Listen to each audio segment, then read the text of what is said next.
Ladies and gentlemen, bonjour et bienvenue dans ce nouveau journal d'un vegan. Et je n'ai pas grand-chose à vous dire en introduction parce que j'ai envie qu'on aille directement droit au but. Donc allons-y sans plus tarder. Alors cette fois, je vais vous parler d'une marque dont je parle rarement parce qu'il n'y a pas eu d'innovation majeure ou de produits qui m'ont vraiment attiré. Mais là, je me suis dit pourquoi pas. C'est la marque Céréales Bio qui vient de sortir un steak à burger vegan appelé le Généreux. Ah oui, j'ai vu passer ça, j'ai laissé un commentaire en me disant tiens, j'aimerais bien goûter, et ils m'ont contacté en me disant on vous les envoie. Très bien, merci Céréales Bio. Et donc je les ai eus. Alors par contre, je n'ai pas la version en packaging standard. C'est la version certainement presse, donc je ne peux pas vous montrer le packaging. J'ai la plaquette, le généreux. Et moi, il m'a fait de l'œil parce que il est effectivement bien généreux. On est sur des steaks à 125 grammes et voici la bête. Voilà, c'est large, c'est assez épais, c'est une bonne tête. Et alors, c'est une base de seitan, de haricots noirs et de champignons, ce qui est assez original. Moi, ça m'a fait de l'œil, donc j'ai hâte de goûter. Alors, à savoir quand même, et ça c'est peut-être une innovation, à moins que j'ai raté quelque chose, c'est un produit céréales bio, certes, mais vous ne le trouverez pas dans le rayon bio avec les produits ambiants, mais bien au rayon congelé. C'est un steak surgelé, et ça se vend par sac de 8. C'est généreux aussi. Alors, comme d'habitude, je vais suivre les instructions. Alors, normalement, il faut les faire décongeler au micro-ondes pendant 30 secondes. Je n'ai pas de micro-ondes, comme vous le savez, donc je vais laisser décongeler à température ambiante. Ça devrait aller. Et ensuite, on est à 3 minutes par face. En 6 minutes, c'est cuit. Donc, un peu de matière grasse et c'est parti. Allons-y. De l'huile. Juste ce qu'il faut. Ouais, ce sera suffisant, on va pas faire de la friture. C'est bien chaud. Et voilà. Et voilà. Et j'étais obligé de sortir la grande poêle de 28 cm, parce qu'ils sont quand même vraiment grands. Allez, 3 minutes, on retourne.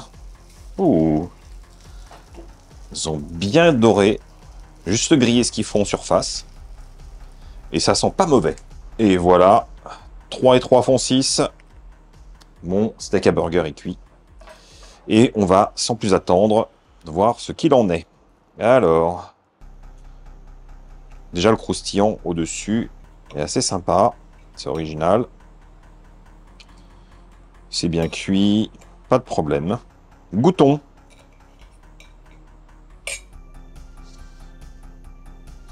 Ça sent bon. Alors, il y a une odeur de seitan et un peu de champignons.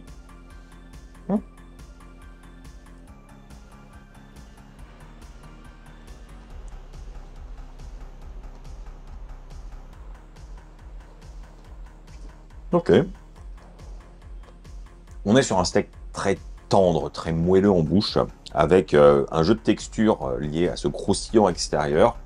Et non, clairement, on n'est pas sur un simili carné qui a un goût assez proche de la viande. On est très très loin de là. On est plus sur la galette de céréales un petit peu à l'ancienne, mais par contre, avec beaucoup de goût en bouche. C'est assez puissant, c'est bon. C'est un peu déroutant parce qu'on est tellement habitué maintenant à avoir des simili qui ont des goûts un peu umami et fumé, etc. que là, on se dit, tiens, c'est différent. Et c'est pas mauvais, c'est juste différent. C'est vrai que, honnêtement, je suis plus habitué à avoir des galettes de céréales végétaliennes à l'ancienne, où on avait effectivement une mâche où on sentait un petit peu les céréales, la protéine style seitan ou tofu qui était mélangée, et puis tout ce qui va autour. Et je retrouve ça, mais avec une version plus évoluée, plus qualitative que ce que j'ai connu. On est très très loin de ce qu'on avait dans les années 80, franchement, très très loin. Et je suis plutôt très très agréablement surpris. Alors, est-ce que par contre, je le vois vraiment au sein d'un burger? Eh bien, j'avouerai que par sa taille, où c'est vraiment un disque vraiment large, eh bien oui, parce que la majorité des pains à burger, des buns qu'on trouve dans le commerce, sont aussi assez larges. Et là, je pense que ça devrait bien matcher. Donc déjà, en termes d'équilibre, plutôt graphique, moi je dis oui, ça marche. Et ça, ce genre de goût, je me dis que ça peut aller avec un cheeseburger vegan classique, tout ce qui est de plus simple. On aura du parfum, on aura une mâche avec un différentiel sous la dent. On n'aura pas ce rebond qu'on trouve dans certains simili carnés, on a quelque chose de plus moelleux. Mais moi j'aime bien, moi j'aime bien. Donc oui, ouais, je me dis ça dans un burger, ça fera bien le boulot aussi. En conclusion, ça va vraiment plaire à tous ceux qui sont là derrière leur écran et qui n'aiment pas les simili carnés à la Beyond Meat parce que trop réalistes. Et ça déplaira à ceux qui, au contraire, sont plutôt fans de cette nouvelle génération de simili carnés et qui trouvent que ce qui se faisait avant, c'était médiocre et que ça n'a pas d'intérêt. Ça vous plaira pas parce que ça va vous rappeler des choses, même si je ne peux pas dire que c'est médiocre, très loin de là. Donc ce serait pas gentil et ce serait pas vrai. Moi, je trouve que le goût, je l'ai encore en bouche et je le trouve vraiment bon. Et ça, c'est quelque chose que j'avais pas dans les anciennes galettes de céréales. On mangeait, on oubliait. Là, ça perdure, ça, le palais est légèrement nappé de ses saveurs. Donc, ouais, bravo céréales, c'est bien de faire des trucs comme ça change. Ça fait un bout de temps que je vous ai pas présenté une chaîne YouTube, et pour cause, ça fait un bout de temps que j'avais pas découvert une chaîne qui, pour moi, vaut la peine d'être partagée. Et vous n'êtes pas sans savoir à force que j'ai une passion claire pour l'histoire. Depuis que je suis gamin, j'ai toujours aimé l'histoire, la grande histoire, avec le grand H et tout, vous voyez ce que je veux dire. Et bah forcément, sur YouTube, quand je tombe sur des chaînes qui parlent d'histoire, qui en parlent bien, bah je me laisse absorber. Alors le problème, c'est quand on commence à s'intéresser à des périodes très précises, au bout d'un moment, on en a fait le tour, ce qui est tout à fait logique. Et parmi les périodes de l'histoire qui m'ont fortement intéressé au cours de ma vie, il y a la Seconde Guerre mondiale. Alors forcément, à force d'avoir lu des livres, d'avoir vu des vidéos, d'avoir vu des films, c'est quelque chose que je connais bien, surtout que, historiquement, c'est la période qui a été la plus documentée, on va dire. Et pour cause, c'était l'avènement du film, des enregistrements, etc., etc. Et c'était aussi le premier conflit qui a mis en œuvre vraiment de la propagande au sens médiatique. Ah bon, voilà, c'est un des sujets qui fait que pour moi la Seconde Guerre mondiale est particulièrement intéressante. Et je suis tombé sur la chaîne d'un Anglais absolument parfaite pour moi parce que il va dans le détail et dans cette grande histoire, il va justement relater des petites histoires dont j'ignorais absolument tout.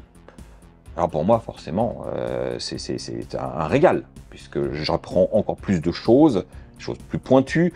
Parfois, c'est quasiment anecdotique, hein, mais ça a eu quand même son importance. Il va mettre en avant certains héros de la période, ou au contraire des criminels de la période. Enfin, il y en a pour tous les sujets, tous les camps. Et on parle bien de la Seconde Guerre mondiale au sens mondial.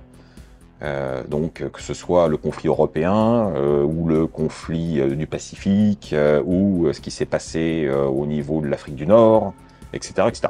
C'est très riche. Bien sûr, il y a aussi le côté après-guerre. Alors, il est très focalisé sur cette période, mais parfois, il y a des vidéos sur d'autres sujets, voilà, qui sont pas moins intéressantes d'ailleurs. Donc forcément, j'avais envie de partager ça avec vous. La chaîne, parce que je ne l'ai même pas nommée, c'est Mark Felton Production. Parce que oui, il a deux chaînes. Et Mark Felton est historien. C'est pas juste un youtubeur passionné. Non, non, c'est un historien anglais qui est un travail fantastique, avec des livres qui ont été publiés. C'est une référence du genre. Bon, moi, je ne le connaissais pas avant, mais après avoir fait quelques recherches sur le bonhomme, je me suis dit, ah oui, c'est pas n'importe qui non plus. D'ailleurs, voilà, hein, c'est une grosse chaîne. Sa chaîne principale, c'est 1,87 million de followers. Il faut dire qu'il pèse, le bonhomme.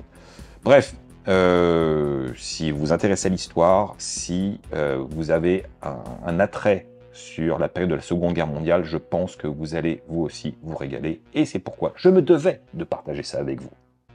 Ah oui, alors par contre, c'est qu'en anglais, il n'y a pas de sous-titres.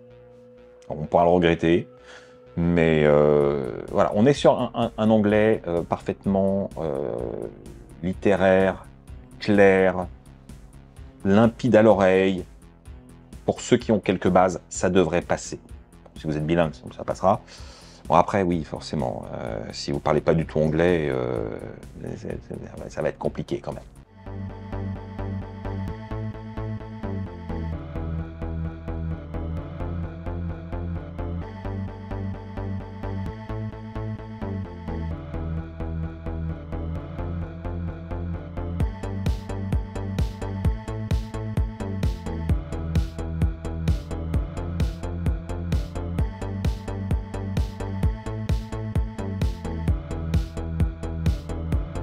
Ok les amis, alors aujourd'hui, je vais vous parler d'un établissement dont je vous ai déjà parlé, oui mais non. Ouais, je vais vous expliquer un petit peu concrètement. Souvenez-vous, j'avais fait une vidéo sur un établissement qui s'appelait Veggie Tasty et qui est un concept de street food gourmand complètement végétal et qui est dans un quartier où il y a pas mal de bureaux. Donc on est plus sur un esprit cantine qu'autre chose. Eh bien, les choses ont un petit peu évolué et nous avons donc toujours les mêmes lieux, la même adresse, le même concept avec quelques petites variations, mais maintenant ça s'appelle Samam, cantine végétale. Et pourquoi ça a changé? Eh bien simplement parce que Mamoum et Samantha, qui travaillaient déjà ici, ont repris l'établissement complètement sous leur aile et ils ont apporté leur petite touche. Donc je suis ici aujourd'hui pour voir un petit peu comment ça a évolué et puis me faire plaisir parce que j'en ai d'excellents souvenirs. Alors qu'est-ce qu'on mange ici exactement? Eh bien, ce sont des bols généralement avec plein de choses, beaucoup de caractères, des plats signatures que j'ai pas retrouvés ailleurs. Et ça fait vraiment plutôt plaisir d'avoir cette originalité tout en ayant des traceurs culturels assez identifiables. Donc il y a les bols et il y a les rolls. Alors les rolls, en gros, c'est un wrap toasté avec des choses dedans. C'est les deux trucs. C'est ouvert maintenant uniquement sur l'heure du déjeuner. Vous l'aurez compris, c'est clairement l'endroit pour se poser, pour manger rapidement dans le quartier. Donc, si vous travaillez dans ce secteur, Poissonnière, Lafayette, etc., ça peut être un bon spot. Mais même pour ceux qui veulent juste se faire plaisir, ça vaut le coup, à mon avis, de se déplacer pour une petite pause gourmande. Enfin, c'est mon opinion. Alors, vous trouverez des formules adaptées à votre faim, à votre envie. Voilà, je vous laisse regarder un petit peu sur l'écran. Mais, moi, j'ai envie de goûter les deux spécialités, donc il y aura un bol et un roll. Mais pas de garniture, on va rester sobre. Bon, ma sobriété est particulière, je sais. Bon, alors comme toujours, quand il y a une boisson maison, j'aime bien lui faire honneur. Et là, nous avons une citronnade. Oui, mais avec de la fleur d'oranger et de la menthe. Donc c'est une citronnade à la libanaise. De toute façon, vous comprendrez assez vite que le style de cet endroit, c'est plutôt une fusion entre la cuisine méditerranéenne et l'Asie. Voilà. Bon, c'est très inspiré de plein d'influences, mais c'est plutôt ces points-là.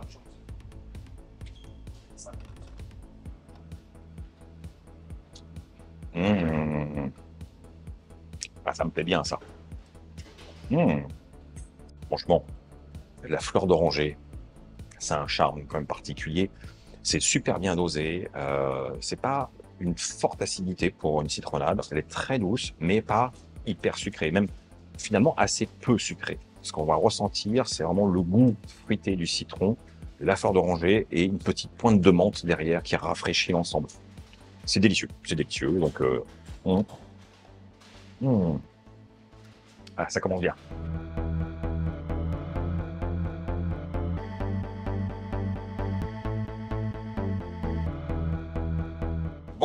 assez parlé, j'ai faim et j'ai choisi de tester le bol Gruik Sama. Alors, qu'est-ce qu'il y a là-dedans? Un kebab végétal, des pommes de terre, teriyaki, concombre, tomate, feta végétal, tzatziki, olive noire, sauce blanche. Bah oui, plus un petit peu de cébette, quelques herbes fraîches.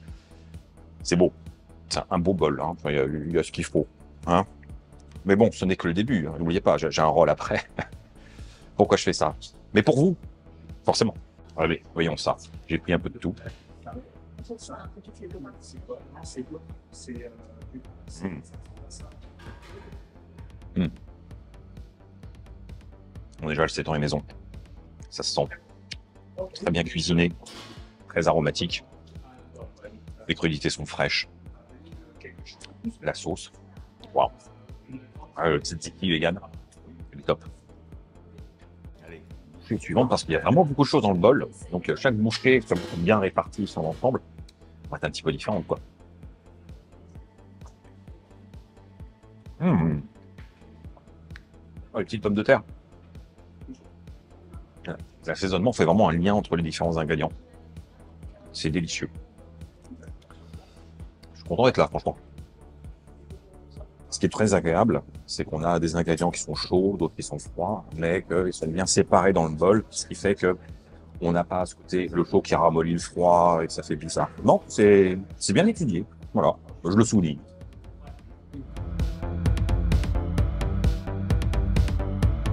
Bon, alors, petit bonus, c'est pas moi, hein, c'est eux qui m'ont dit qu'il faut goûter, donc j'obéis. Il y a une soupe du jour aux 5 légumes, fraîche, avec justement des petits oignons frits, de la cébette par-dessus.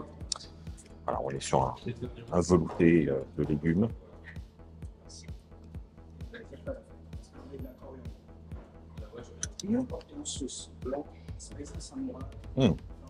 On sent que c'est une soupe maison. Bon goût de légumes, de la profondeur. Bon, j'ai un peu chaud. Mais tant pis, c'est assume. Bon, j'ai fini ma soupe comme un grand garçon, sagement. Et je regrette pas parce qu'elle était très bonne. Et franchement, l'ajout d'oignons frits comme ça par-dessus, ça apporte une dimension vachement gourmande, un petit concentré de goût qui arrive quand on tombe dessus. Et comme ça s'est ramolli naturellement au contact de la soupe, là c'est assez fondant. Et je m'attendais pas à ça. C'est une très bonne idée. Alors c'est facile à refaire chez soi, de rajouter de l'oignon frit sur une soupe. Mais j'y aurais pas pensé comme ça. Donc c'est bien vu. Donc, en tout cas, ça fait plaisir. Il y a du monde. Alors c'est principalement effectivement de la vente à emporter. Mais voilà, il y a quand même des gens qui s'installent sur place. Et c'est le succès, la qualité sont liés indéniablement. C'est aussi plein, c'est que c'est bon. Mais j'atteste, hein, c'est pas juste une théorie. Donc, ce qui est cool dans le concept, finalement, c'est que les recettes sont communes. C'est à vous de choisir si vous voulez en bol ou en wrap, avec aussi des wraps spéciaux à côté des fameux rolls. Et pour poursuivre, pour faire honneur à la cuisine d'ici, j'ai décidé de prendre le wrap Saigon. Et là, vous l'aurez compris, on quitte le côté méditerranéen vers d'autres contrées.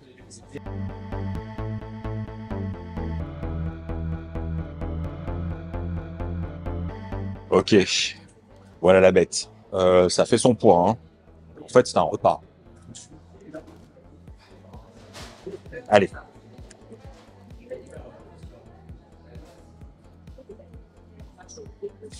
Mmh.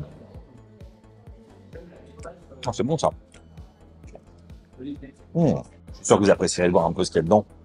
Parce qu'un wrap, forcément, c'est gentil, mais voilà, il y a plein de trucs. Ouais, il est bien garni. Alors, je vais vous faire la lecture. Dedans, on a des meatballs vegan, patates douces, carottes à la vietnamienne, pousses de haricots mongo et d'amamé, salade et sauce sweet chili thai. Bon, j'ai dit qu'il pouvait y aller hein, sur la sauce sweet chili. Et une petite chauffe, c'est pas mal. La patate douce, elle est fondante, elle donne un peu de sucrosité à l'ensemble. La carotte, alors on est sur une carotte qui est crue, mais qui reste bien en place malgré la chaleur ambiante, parce que c'était passé au toaster, comme vous pouvez le savoir.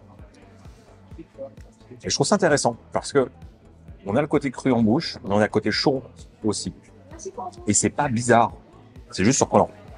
Pour le reste, c'est très aromatique. Les boulettes sont vachement intéressantes parce que elles ont de la mâche, elles ont du rebond. Voilà, c'est original. J'ai jamais mangé un wrap comme ça. Bon, franchement, je me régale. Mais comme d'habitude, ne faites pas comme moi.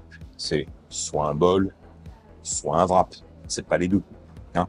Ouais, voilà. Moi, je suis un professionnel, je suis endurant. Non, par contre, à la base, je m'étais dit que j'allais quand même goûter un petit dessert, parce que tous les desserts sont faits maison, et que j'en ai un très bon souvenir. Ouais, non. En fait, c'est la soupe. C'est la faute de la soupe. Bon alors, conclusion de cette pause déjeuner. Bah, j'ai trop mangé. Bien sûr. Non, mais pas vraiment. Je suis juste dans cette limite. Faut pas aller plus loin. Mais je suis satisfait parce que j'ai très bien mangé. J'ai pris beaucoup de plaisir à découvrir les recettes qui sont proposées à la carte. On voyage, on s'ennuie pas. Et ce que je remarque surtout, c'est que non seulement on a des recettes qui sont créatives, qui sont plaisantes en bouche, mais qui sont aussi très équilibrées. On mange certainement du côté un peu fast, oui, mais sain. Et ça, j'aime bien. J'aime bien aussi. Donc, sans aucune surprise, je vous recommande vraiment très chaudement de venir découvrir les spécialités du Sama. Le nom n'est plus le même, mais la qualité est toujours au rendez-vous et il y a un petit truc en plus. Donc, moi, j'aime beaucoup quand on réussit à se démarquer de manière intelligente. Et là, c'est parfaitement le cas. Parmi les commentaires, il y a quelque chose qui revient de manière récurrente.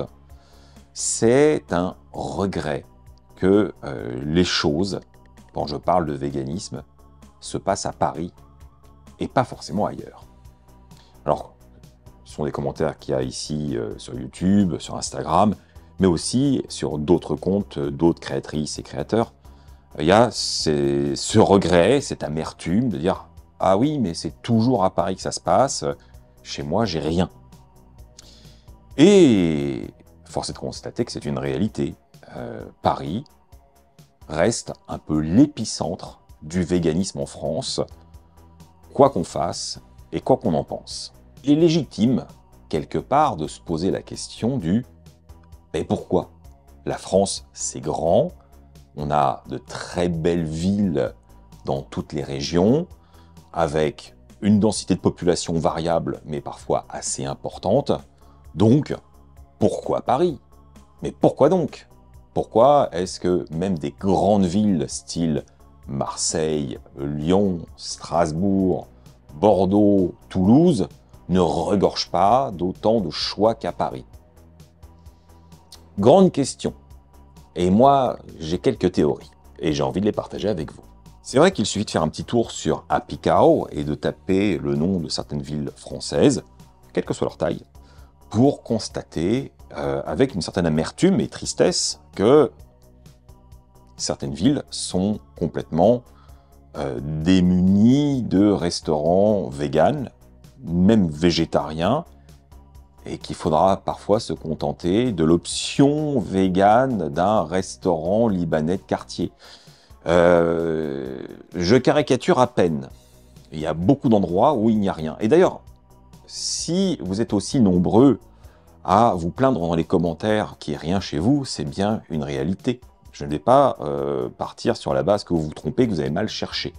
Je pense que quand on est concerné, qu'on a envie de sortir, qu'on a envie d'explorer de nouvelles choses, on se renseigne. Donc, oui, je vous crois, vous êtes nombreux à n'avoir absolument rien autour de vous d'accessible pour avoir des sorties gastronomiques agréables, ou même juste manger quelque part hors de chez soi. La France est très, très en retard. C'est une réalité. Par rapport à nos voisins européens, on a bien, je pense, vraiment 10 ans dans les dents. Ce qui est colossal.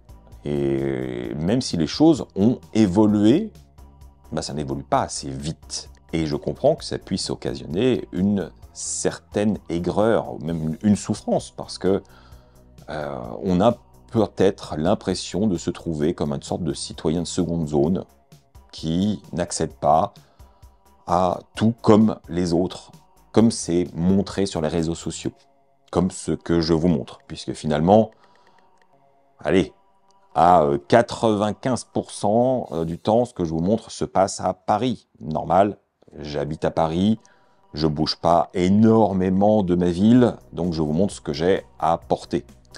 Mais il y a une autre raison, c'est que oui, c'est ici que presque tout se passe.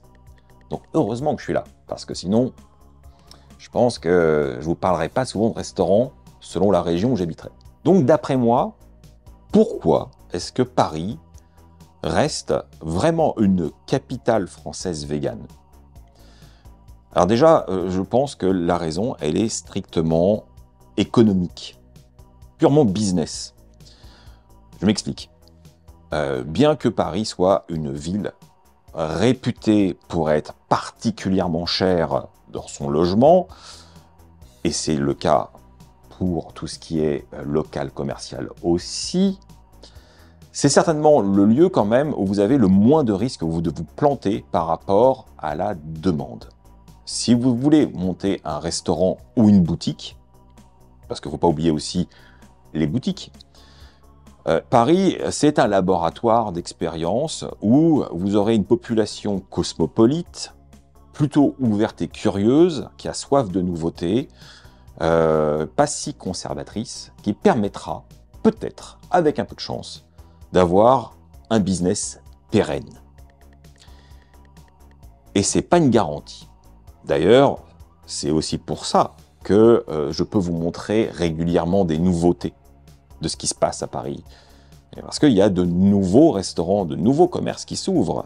Mais c'est peut-être oublié rapidement qu'il y en a aussi quasiment autant qui ferment. Donc clairement, ouvrir un établissement à Paris n'est pas une garantie de succès, mais c'est quand même avoir quelques atouts dans son jeu. Certainement, on va pouvoir se baser déjà sur, comme je vous l'ai dit, une population plutôt a priori ouverte, mais aussi, et ça c'est quelque chose d'important, Paris est quand même une ville extrêmement touristique. C'est un pôle d'attraction international et on a des gens qui viennent du monde entier pour visiter la capitale française, réputée pour être une des plus belles villes du monde. Bon, je suis assez d'accord, c'est une très très belle ville et je pense que voir Paris une fois dans sa vie, ça peut être un goal. D'ailleurs, c'est souvent un objectif pour beaucoup de touristes étrangers qui ont très peu de vacances dans leur vie et qui veulent le voyage d'une vie, venir à Paris. Et comme je vous le disais, on a certainement 10 ans de retard. Et dans les populations occidentales ou même asiatiques, le végétarisme et le végétalisme, je mets tout dans le même sac parce qu'en termes de restauration, ça ne fait pas énormément de différence, c'est beaucoup plus évolué. C'est beaucoup plus commun, c'est beaucoup plus entré dans les mœurs.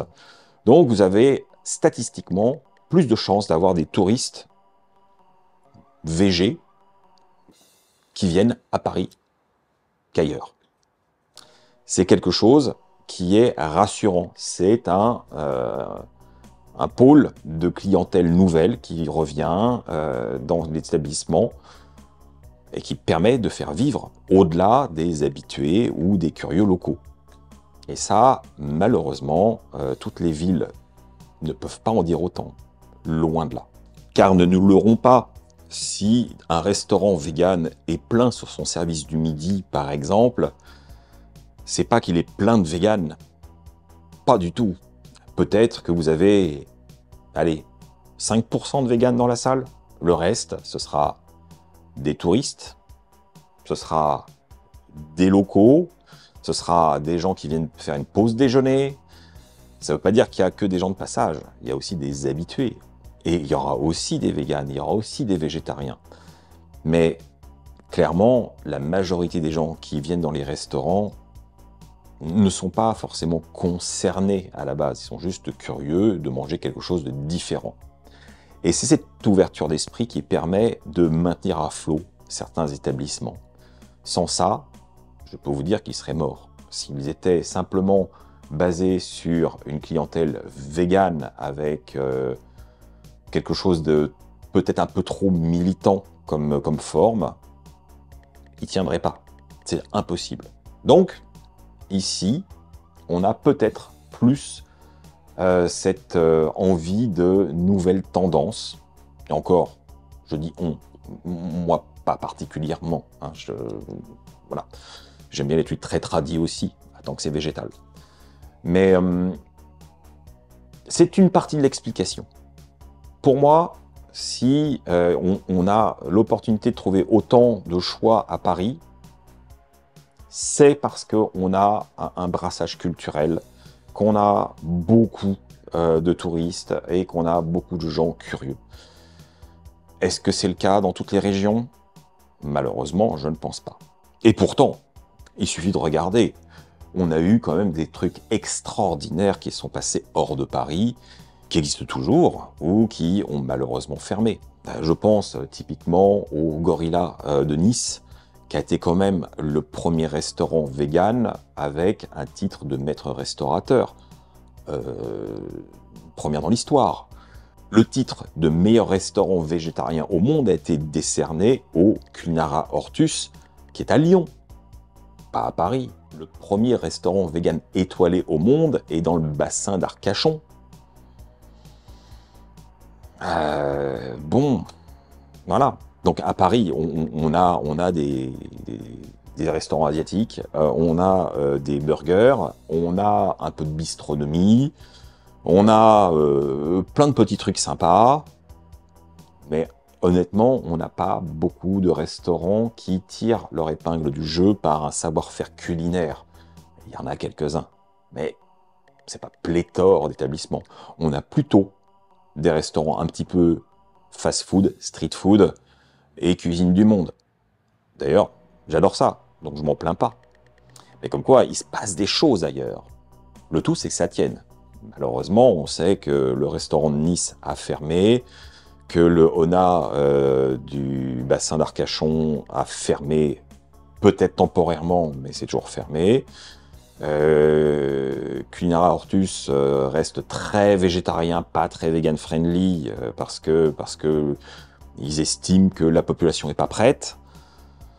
Bref, il y a des choses, rien n'est parfait, et malheureusement, rien n'est pérenne. Ce qui me fait aussi penser à, malheureusement, toutes ces épiceries véganes qui se sont montées un petit peu dans différentes régions de France et qui, aujourd'hui, ont totalement disparu. Parce que ils n'ont pas su trouver leur clientèle. Et on revient à ce que je disais au départ. Pour qu'un commerce fonctionne, il faut que des personnes viennent consommer. Donc si vous êtes vegan seul dans une petite ville et que dans les 100 km à la ronde, vous êtes 3, je caricature, hein, mais je suis sûr que ça existe, bah, les probabilités qu'une épicerie végane se monte à côté de chez vous sont maigres, et si jamais ça arrive, les probabilités qu'elle tienne plus de 6 mois sans couler sont grandes. Et ça, c'est la triste réalité. Donc, aujourd'hui, quand vous dites « ça se passe toujours à Paris avec regret », comprenez bien que c'est la seule solution pour avoir des commerces véganes viables, à mon sens, en France, aujourd'hui. Parce que même si le nombre de flexitariens qui font que augmenter la demande d'alimentation végétale, que ce soit en boutique ou en restauration, elle reste assez souple. Donc s'il n'y a pas, bah, ils font autrement, c'est tout. Alors que quand on est vegan ou même végétarien, on ne fait pas autrement. On prend ce qu'on a, et s'il n'y a pas, bah, on ne prend pas. Mais on est tellement peu nombreux. Voilà. On dit souvent qu'on ne vit pas dans un monde vegan, mais en fait, n'oubliez pas qu'on ne vit pas dans une France végane. Mais alors, pas du tout. Et ça m'attriste, parce que, je l'ai souvent dit, j'aimerais bien aller tourner dans des établissements hors de Paris pour vous montrer un peu le savoir-faire d'ailleurs.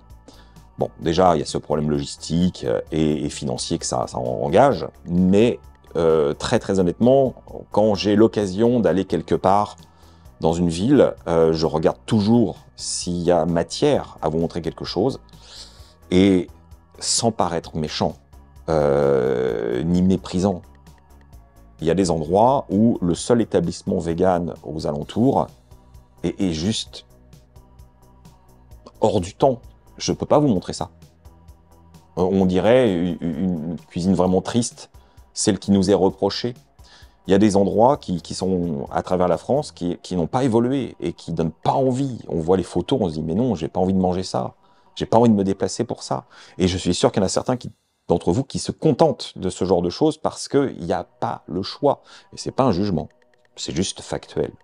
Mais moi, j'essaye de vous montrer à quel point on peut se régaler, à quel point on a une diversité.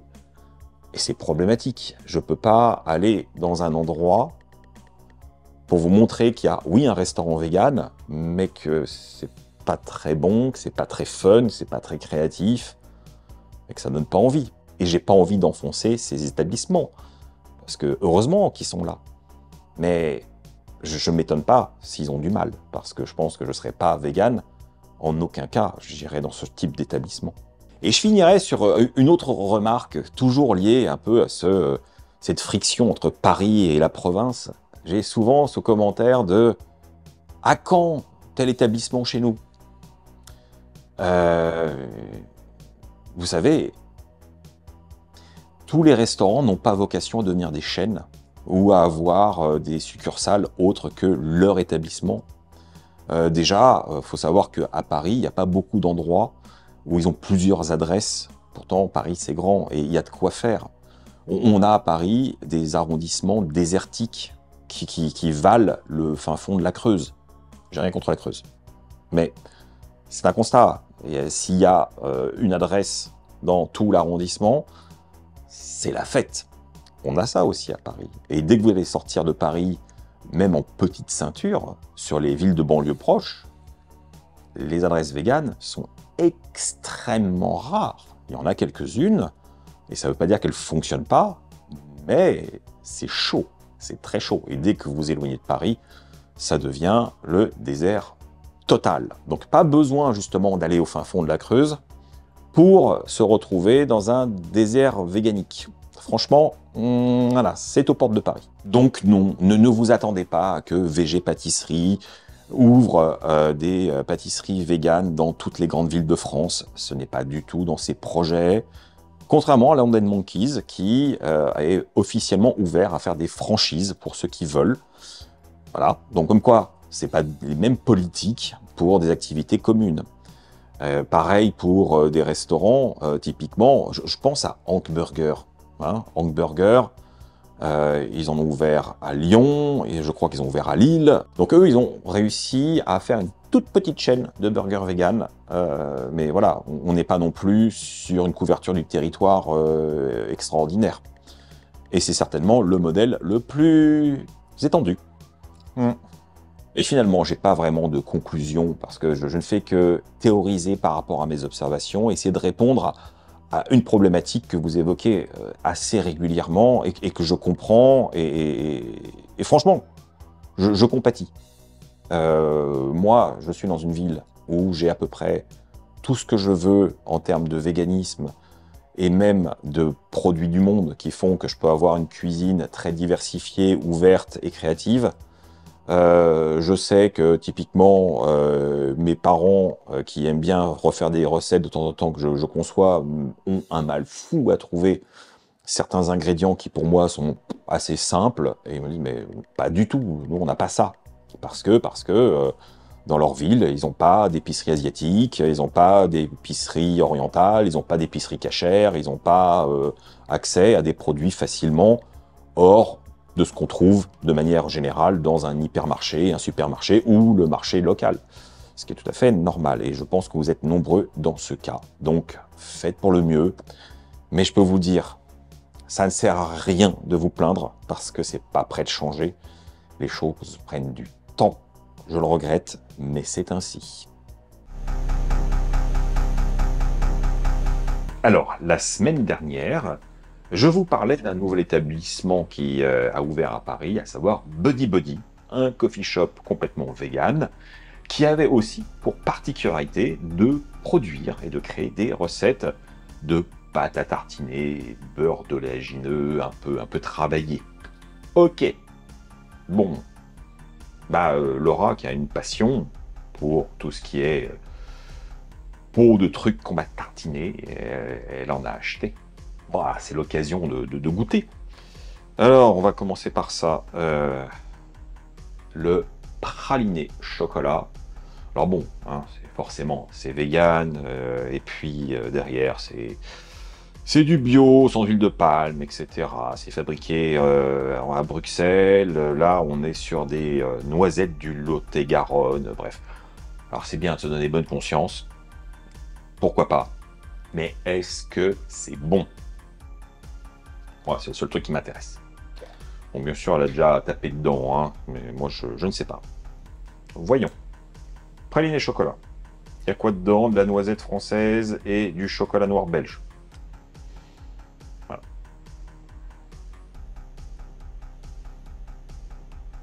Je vais pas trop en prendre, je veux pas la priver, parce que, honnêtement, moi, les pâtes à tartiner, je tartine rien. Je suis très plus team salé. Alors j'aime bien ce genre de truc, je les mange de la petite cuillère, mais une fois de temps en temps, quoi. Hormis le beurre cacahuète. Je confesse. Voyons.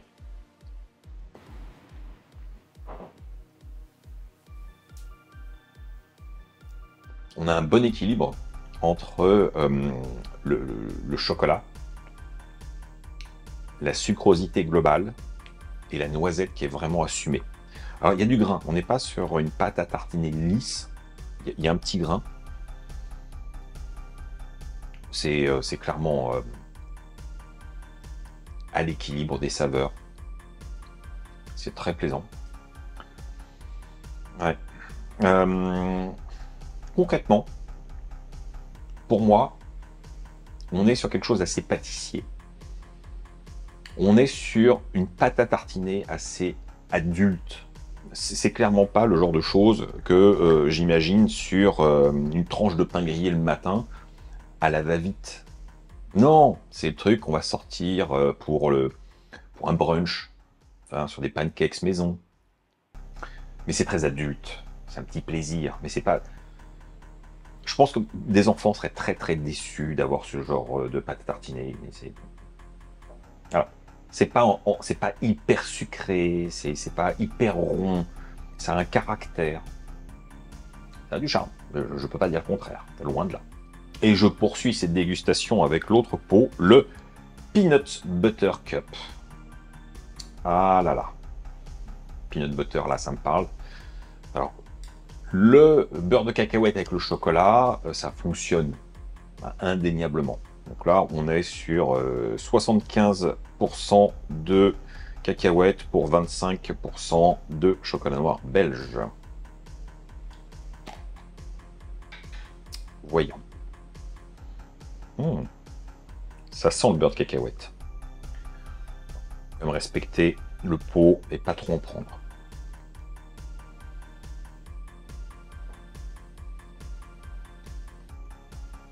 Ah oui.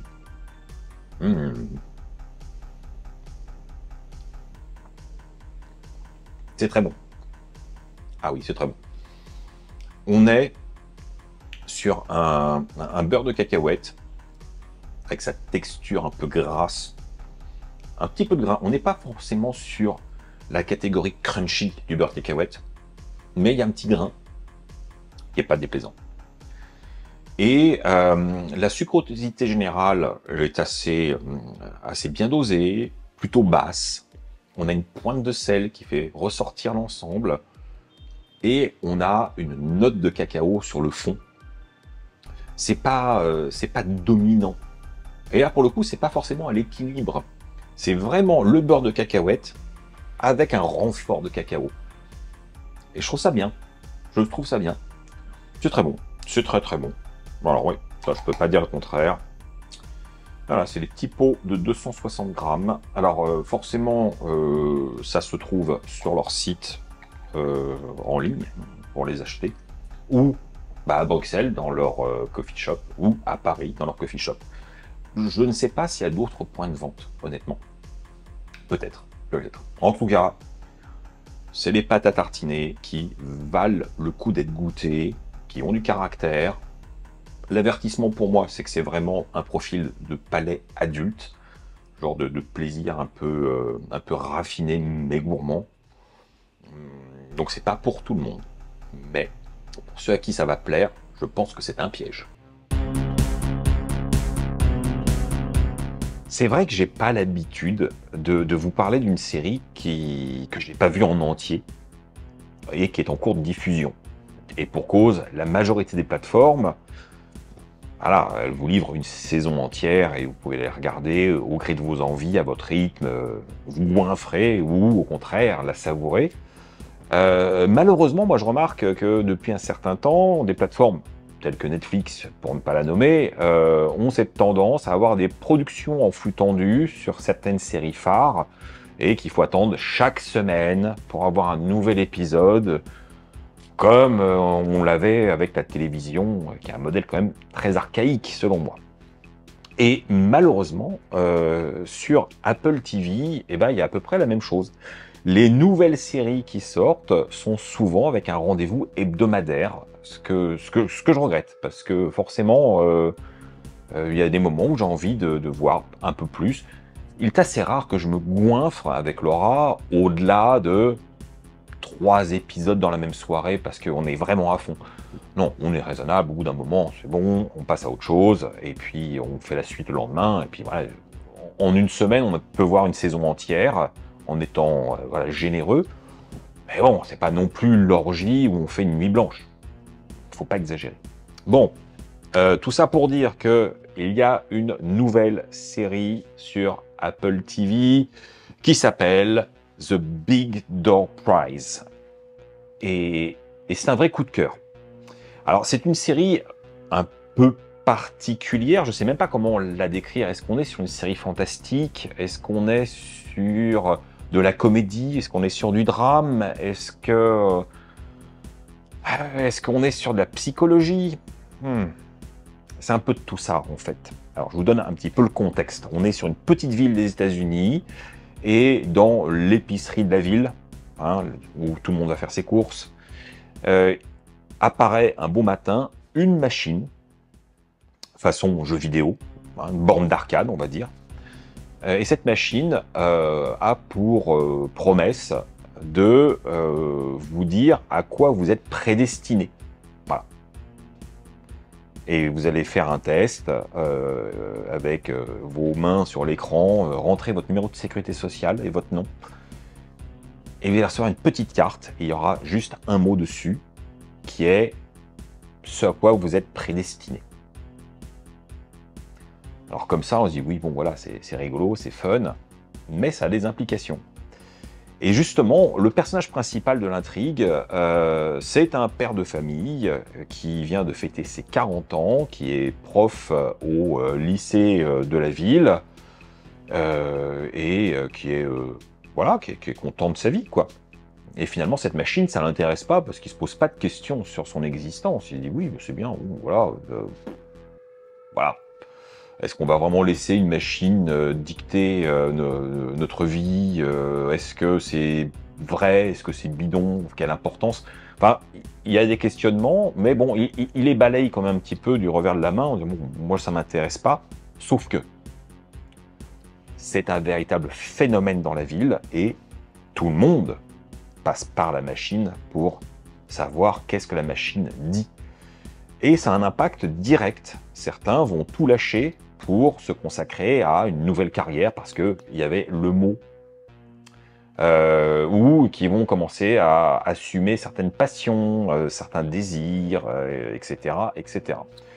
Et donc c'est là que c'est intéressant. C'est qu'il y a un point de vue philosophique et sociologique qui se met en place au-delà du ton léger, un peu comédie, rigolote, et de ce point de départ un peu science-fiction, parce qu'il y a un vrai mystère. Cette machine, on ne sait pas d'où elle sort. Donc voilà. L'intrigue est posée, et je ne sais pas où ça va, mais je peux vous dire, pour l'instant, c'est génial. J'avoue, je suis un grand fan du dal indien traditionnel, pour moi, c'est un des meilleurs plats qui soit simple, efficace, plein de saveurs. J'adore ça, j'adore ça. Mais est-ce que pour autant, on doit se contenter justement de la version tradie, classique, ou est-ce qu'on peut essayer d'extrapoler en gardant certains traceurs, mais en se permettant des libertés? Vous l'aurez compris, c'est un petit peu mon style de prendre des libertés et d'essayer d'aller un peu plus loin. Et aujourd'hui, j'ai envie de me baser sur ce concept, mais non pas en utilisant les lentilles corail traditionnelles, mais bien avec de la lentille brune, classique, française. On va rajouter des petits légumes, on va faire une belle sauce avec le curcuma, tout ça, bien, bien. Et alors, par contre, en matière grasse, je vais utiliser du ghee végétal, et ça, il faut qu'on en parle. En effet, le ghee végétal, j'en utilise très régulièrement, principalement pour des recettes d'inspiration indienne, mais pas que. Et vous êtes assez nombreux dans les commentaires à me poser la question de « Oui, mais c'est quoi le ghee végétal ?» ou « Où est-ce que tu trouves du ghee végétal ?» Alors, le ghee végétal, c'est une graisse, donc végétale certes, mais parce que le ghee de base, ce n'est pas du tout végétal, c'est une graisse animale. C'est à peu près cousin d'un beurre clarifié, même si ce n'est pas du beurre clarifié. Donc, dans la cuisine indienne, il faut bien se méfier quand vous voyez un plat végétarien avec un marqué ghee, ça veut dire qu'il y a un produit laitier. Voilà, il faut le savoir. Et je sais qu'il y a beaucoup de gens qui se font justement avoir dans les restaurants en disant « Oh, mais c'est bon, il y a pas de fromage, il n'y a pas de yaourt, donc c'est bon. » Non, non, non, la graisse de cuisson a une très grande importance. Et d'ailleurs, c'est pour ça que le ghee végétal a du sens, et qu'on ne peut pas forcément le remplacer par une huile ou une margarine, parce que ça va permettre un certain type de cuisson. D'ailleurs, quand je vais filmer la recette dans son élaboration, vous allez voir la réaction du ghee végétal quand je vais mettre au contact la base, par exemple, d'oignon. Ça va commencer à mousser. Eh bien oui, c'est une graisse qui nourrit. C'est pas une graisse qui brûle, c'est pas une graisse qui frit. Et ça fait toute la différence. Maintenant, vous savez. Et alors, sur la question, où est-ce que je trouve ça? Eh bien, Koro. Koro, partenaire de la chaîne depuis déjà 1 an, rendez-vous compte. Et je les en remercie, c'est chouette. Donc, chez Koro, vous trouverez du ghee animal, attention, et le ghee végétal, qui est marqué Bio Ghee Vegan. Mais c'est clair, hein. C'est composé avec de l'huile d'olive et du beurre de cacao. Et oui, c'est là le secret de ce ghee végétal. Et j'aime beaucoup, honnêtement, ça tient longtemps un pot, mais j'en utilise quand même pas mal. Donc là, il ne me reste plus que ça, j'en ai commandé un nouveau pot. En tout cas, si vous cherchez du ghee, vous allez avoir beaucoup de mal à en trouver dans le commerce en France. Donc Koro est votre ami, et n'oubliez pas les moins 5% avec le code Sébastien Cardinal sur le site pour votre commande. Allez, on se met en cuisine réellement.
Et nous nous y voilà. Le plat est bien chaud, très chaud même, et ça sent merveilleusement bon. Je suis assez content du résultat visuel. On va voir ce que ça donne en bouche. Alors forcément, comme c'est pas de la lentille corail, on n'a pas ce liant, ce crémeux naturel qu'on va pouvoir retrouver avec une bonne cuisson. Là, la lentille verte, ça tient mieux. Donc c'est pour ça que j'ai rajouté un petit peu de crème à la fin.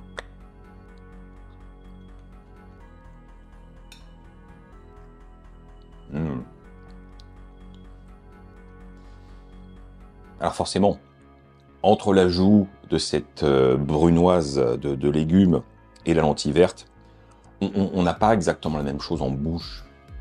Par contre, au niveau des saveurs, on s'y retrouve. Donc pour moi, c'est une fusion qui est plutôt réussie, vraiment intéressante. Ça change, mais c'est pas moins bon. Et voilà, c'est un journal qui s'achève. Alors, j'aurais juste revenir sur le journal de la semaine dernière, parce que, à mon grand étonnement, j'ai eu quelques commentaires plutôt remontés par rapport à mon invité, Hardisk, parce qu'il ne serait pas assez véritablement écologiste, d'ailleurs il ne le prétend pas. Et ça m'a fait tilter sur le fait que l'ouverture d'esprit, la qualité d'écoute, quelles que soient les idées, et là, c'est pas si évident pour tous. Je trouve ça un peu dommage parce que moi, c'est un principe de base, c'est de pouvoir écouter à peu près n'importe quel discours sans essayer, du moins intellectuellement, de ne pas porter un jugement catégorique en voulant absolument avoir raison. Et c'est pas toujours simple parce qu'il y a des idées sur lesquelles je suis totalement opposé, mais j'aime et j'ai toujours aimé écouter pour mieux comprendre ce que pensent les autres. Et très honnêtement, je suis clairement un vegan de longue date. Je pense que j'ai pas grand chose à prouver dans la question. Je suis impliqué. Et pourtant, j'accepte intellectuellement que j'ai peut-être tort. Ah, c'est un exercice parce que au fond de moi, je sais que j'ai raison, que c'est un mode de vie qui me correspond, que c'est une philosophie qui est juste. Et oui, je sais que c'est bien, mais j'accepte que potentiellement, j'ai peut-être tort et que une autre personne pourrait avoir raison avec un bon argumentaire. Après, il faudra me convaincre. Ça, c'est une autre question. Mais au moins, j'écoute ce qu'on me dit. Et c'est pas évident. Mais bon, voilà, ça m'a un peu surpris parce que vous êtes une communauté très bienveillante qui, jusqu'à présent, a toujours accueilli mes invités avec beaucoup de sérénité. Ça s'est toujours bien passé. Et là, il y a eu 2-3 trucs. Visiblement, son propos n'a pas plu et il y a des gens qui étaient très remontés. C'est dommage. C'est dommage. Et pourtant, je vous le dis clairement, ce n'est pas le premier ni le dernier qui s'exprimera peut-être de manière opposée à vos idées ou peut-être aux miennes, parce que pour moi, c'est important d'avoir un véganisme pluriel et montrer que non, ce n'est pas un mouvement dogmatique, non, on n'a pas tous la même vision des choses, ni le même rythme de vie, ni la même philosophie de base. C'est important parce que c'est aussi en montrant la diversité que d'autres personnes pourraient se dire, bah en fait, être vegan, c'est pas forcément ce cliché où il faut cocher toutes ces cases-là pour être un vrai vegan. En fait, c'est pas vrai. Dans la vraie vie, ça marche pas comme ça. Et pour moi, c'est important de donner la parole à peu près à tous. Sur ce, j'espère que vous avez passé une très bonne semaine. N'oubliez pas de me soutenir de toutes les manières possibles et imaginables, selon vos envies et vos moyens. Et voilà, on se retrouve la semaine prochaine pour de nouvelles aventures. Tchuss!